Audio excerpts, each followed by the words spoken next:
Untuk lebih memahami cerita video ini, silahkan klik tombol subtitle pada video ini agar bisa lebih nyaman dan mengerti dalam mengikuti alur cerita ini. Pada cerita sebelumnya, kita mengawali cerita terbaru dari serial Teen Titans. Di era Infinite Frontier, serial ini bernama Teen Titans Academy. Kita pun diperkenalkanlah beberapa karakter baru dalam cerita ini. Singkat cerita, setelah memasuki hari pertama di pendidikan yang baru ini bernama Roy Harper Titans Academy dan belajar menangani pertahanan bela diri yang diajarkan oleh Nightwing. Dia juga mengingatkan bahwa Red X harus diamankan. Siang harinya semua siswa berkenalan dan pada malam harinya mereka merayakan pesta ulang tahun Nightwing. Namun setelah pesta berakhir, orang-orang pun bubar. Nightwing dan Starfire menemukan Greg Petwiroso sedang latihan. Takut dimarahi, ya terpaksalah dia melarikan diri. Starfire mengingatkan di mana topeng Red X-nya si Nightwing. Nightwing pun menjawab mungkin itu tinggal di ruangan pesta tadi. Tapi tanpa sepengetahuan mereka, ada seseorang siswa yang menggunakan topeng itu sambil menghantamkan cermin. Siapakah siswa itu?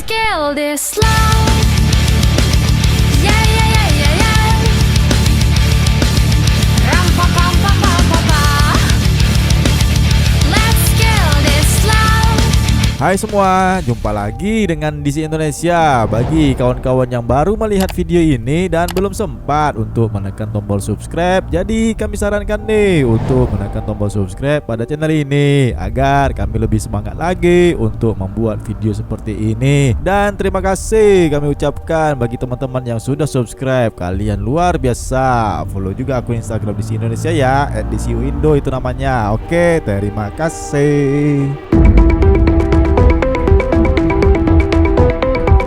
Kita berada di komiknya Teen Titans Academy. Bagian kedua ini berjudul The X Factor, dirilis pada tanggal 27 April tahun 2021 yang berjumlah sebanyak 24 halaman dengan penulis cerita oleh Tim Sheridan dan digambar oleh Rafa Sandoval. Oke, langsung sajalah kita masuk ke ceritanya. Let's go. Di halaman pertama ini kita dikejutkan dengan peristiwa yang terjadi oleh Alinta di ruangan gantinya. Dengan sambil mengendarai kursi rodanya di ruangan gantinya ini, si Alinta atau juga Bolts yang merupakan sosok Flash di Future State di Suicide Squad diserang oleh Red X. Dia menggunakan kursi rodanya untuk menghindar dari serangan Red X. Akhirnya Alinta terjatuh dari kursi rodanya. Red X pun semakin berkuasa. Tanpa diketahui salahnya apa, si Alinta menantang Red X untuk membunuhnya jika dia benar-benar percaya bahwa dia melakukan beberapa langkah di depannya. Kemudian Red X pun menyerangnya dengan senjata X-nya. Di halaman selanjutnya kita berada 72 jam sebelum insiden Alinta diserang oleh Red X tadi. Terlihat murid-murid baru yang berlatih dengan senior mereka yang juga merupakan anggota Teen Titans. Terlihat di situ ada Beast Boy, Raven, dan Shebok yang sedang mengajari mereka dengan penuh serius. Kalau kita perhatikan nih, kakinya si Alinta seperti itu. Jadi dapat kita jelaskanlah di sini, kedua kaki si Alinta ini alias si Bolt telah diganti dengan prostetik di bawah lutut. Sebenarnya dia adalah mantan seorang kriminal yang berubah menjadi Teen Titans, yang kemudian dia nanti akan direkrut menjadi anggota Justice Squad oleh Amanda Waller sebagai Flash-nya dengan imbalan kekuatan kecepatan manusia super. Cerita akan diungkapkan di serial Suicide Squad. Kali ini ya kita akan fokus ke cerita ini. Di tengah pelatihan terlihatlah Cyborg mengagumi si Alinta atas penggunaan Speed Force dan memberinya julukan sebagai Bolts. Alinta menyukainya dan menyetujui penggunaan nama supernya itu. Cyborg kemudian melihat salah satu siswa yang bernama Mike Price tidak berpartisipasi dalam pelatihan. Ternyata murid baru satu ini sedang asik bermain catur dengan strategi permainannya yang menggunakan Arima, yaitu menggunakan nilai masa lalu dan sekarang dari variabel dependen untuk menghasilkan peramalan jangka pendek yang akurat. Setelah itu Cyborg pun bertanya kenapa Matt Price tidak mengikuti pelatihan ini. Dengan santainya, Matt Price menjawab bahwa dia tidak membutuhkan pelatihan itu karena dia lebih kuat dari semua orang yang ada di sana, termasuk Cyborg yang ada di depannya itu. Cyborg kemudian memberikan aba-aba kepada semua orang yang ada di sana untuk melanjutkan latihan mereka. Kemudian dia kembali bertanya apakah Matt Price merindukan rumahnya. Matt mengatakan dia tidak memiliki rumah karena satu-satunya ingatannya adalah berjalan di atas kapal induk. Matt kemudian memutuskan untuk pergi. Pembicaraan dan diskusi mereka berdua pun berakhir. Selanjutnya, kita berada di kamarnya Nightwing. Terlihat Starfire sedang berpakaian setelah menghabiskan malam ultah bersama Nightwing. Ya, mereka melakukan tadi malam. Dick Grayson alias si Nightwing menyebutkan bahwa Barbara Gordon meneleponnya tentang sesuatu yang terjadi di Blue Heaven. Hal ini kemudian membuat Starfire mempertanyakan apakah dia akan bersama Barbara dan komitmennya pada Akademi Titans. Dick mencoba menjelaskan, tetapi Starfire pergi dan meragukan Dick Grayson. Ya, sepertinya Starfire cemburu dengan Dick Grayson. Akhirnya dengan alasan Starfire harus pergi ke pusat komputer berharap bisa melacak tempat mereka di mana topeng Red X berada. Di halaman selanjutnya kita berada di ruangan lemari belajar para siswa. Terlihat di sini si Toby mencoba membuat Matt Price bertukar kamar dengannya, tetapi si Matt mengatakan tidak. Sebagaimana yang kita ketahui, si Run House dengan si Toby kan tidak cocok untuk tinggal satu kamar. Kemudian Stitch memberitahu Toby percobaan yang bagus dan mereka harus terus berusaha meyakinkan si Matt Price nanti untuk pindah kamar. Beralih ke Nightwing yang juga berada di dekat siswa-siswa itu, menghampiri Cyborg dan mengajaknya berbicara tentang situasinya dengan Starfire. Di halaman ini kita sepertinya digagal fokuskan melihat tindakan yang dilakukan Beast Boy yang selalu berubah bentuk. Saat mereka berbicara, Matt Price berjalan melintasi mereka berdua dan menjelaskan kepada Cyborg bahwa dia meninggalkan ruangan perpustakaan hanya sebentar saja. Cyborg pun menjawab bahwa jangan lama-lamalah meninggalkan.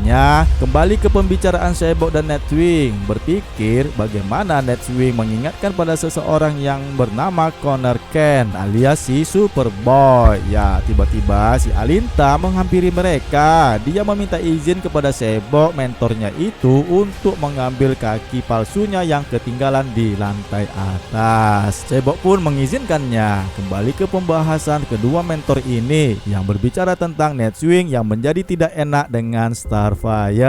Tentu sajalah si Cyborg sudah tahu bagaimana si Barbara menyebabkan mereka menjadi seperti ini. Akhirnya tentu saja si Cyborg tahu bahwasannya si Barbara Gordon lah yang menyebabkan mereka menjadi seperti ini. Nightwing mengubah pembahasan. Subjek adalah ke topeng Red X yang hilang. Mendengar itu, si Cyborg menyarankan untuk mencarinya di pusat komando. Kemudian Nightwing pun terpaksa bergegas pergi meninggalkan Cyborg untuk menuju ke ruangan pusat komando. Setiba di pusat komando, ternyata zeng, Nightwing menangkap basah seseorang yang berpakaian seperti Red X dan dia sedang mengunduh file dari komputer. Proses unduh data sudah berjalan sebanyak 80%. Tentu saja si Nightwing tidak tinggal diam. Dia langsung menyerang Red X, akan tetapi Red X berhasil membawa flash disk untuk mendownload data dan mampu menghindari Nightwing, kemudian melarikan diri melalui Titans Tower.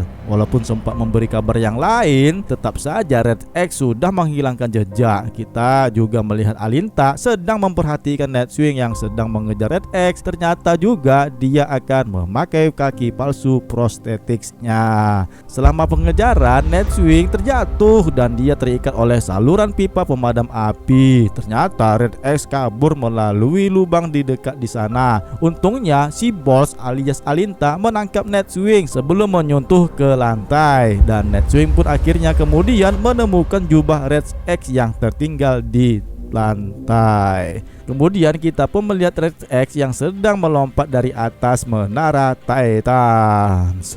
Nightwing pun kemudian mengumpulkan semua siswa dan staf untuk rapat. Semua orang hadir di sana kecuali satu yang tidak terlihat, yaitu si Alinta. Di halaman selanjutnya, sebelum rapat pertemuan akan dimulai, terlihat di sini si Alinta melakukan diskusi misterius di telepon dengan seseorang yang telah membantunya mendaftar di Akademi Titans. Orang yang nelpon itu mengingatkan si Alinta bahwa dia saat ini adalah milik yang nelponnya itu, dan kemudian si Alinta pun menjawab bahwa tidak ada satu orang pun yang memilikinya. Akhirnya dia pun dengan kesal menutup telepon itu. Setelah menutup panggilan, tiba-tiba ada seseorang yang ditutup oleh cahaya gelap, siluet tidak jelas siapa dia. Orang itu berbicara kepada Alinta yang meminta menyerahkan file yang dimintanya. Si Alinta menyebut nama orang itu adalah Smith. Di halaman selanjutnya kita kembali ke Titans Tower. Di situ ada Cyborg, Raven, Beast Boy, Donald Troy, dan Starfire. Mereka tidak berpikir itu adalah ide yang baik untuk Nightwing untuk menakut-nakuti para siswa dengan berbohong tentang mengakui siapa Red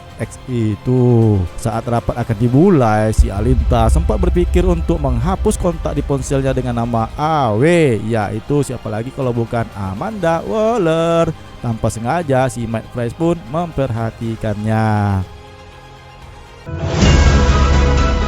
Kita kembali lagi ke awal cerita. Apa yang terjadi selanjutnya di saat Red X menyerang Alinta dengan menggunakan kursi rodanya. Kita melihat Red X menyerang Ball sekali lagi. Ya, sebelum Red X mampu melakukan niatnya itu, tiba-tiba seseorang datang menghampirinya. Mereka itu adalah Suicide Squad. Ada 3 orang, yaitu mereka itu adalah si Peacemaker, Superboy, dan Talon. Muncul di hadapan mereka. Peacemaker memberitahu Red X dan si bossnya Alinta untuk ikut dengan mereka dengan cepat karena mereka itu adalah Suicide. Dan cerita pun bersambung.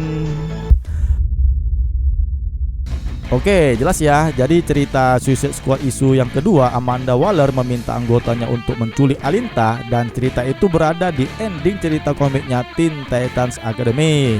Bagaimana selanjutnya? Kita melihat komiknya Suicide Squad atau Teen Titans yang akan kita lanjutkan. Ya, kedua-duanya akan kita lanjutkan. Untuk itu, subscribe dulu dong bagi yang belum. Tekan tombol suka jika kalian menyukai video ini. Aktifkan tombol notifikasinya juga ya. Oke guys, Oke, tulis komentar kalian di kolom komentar di bawah deskripsi video ini. Tanpa kata-kata yang panjang, kita terpaksa harus berpisah sampai di sini. Nantikan video cerita selanjutnya. Tetaplah selalu berpikir positif. Salam DC Indonesia, karena kita pecinta DC dari Indonesia. See you next time. Bye.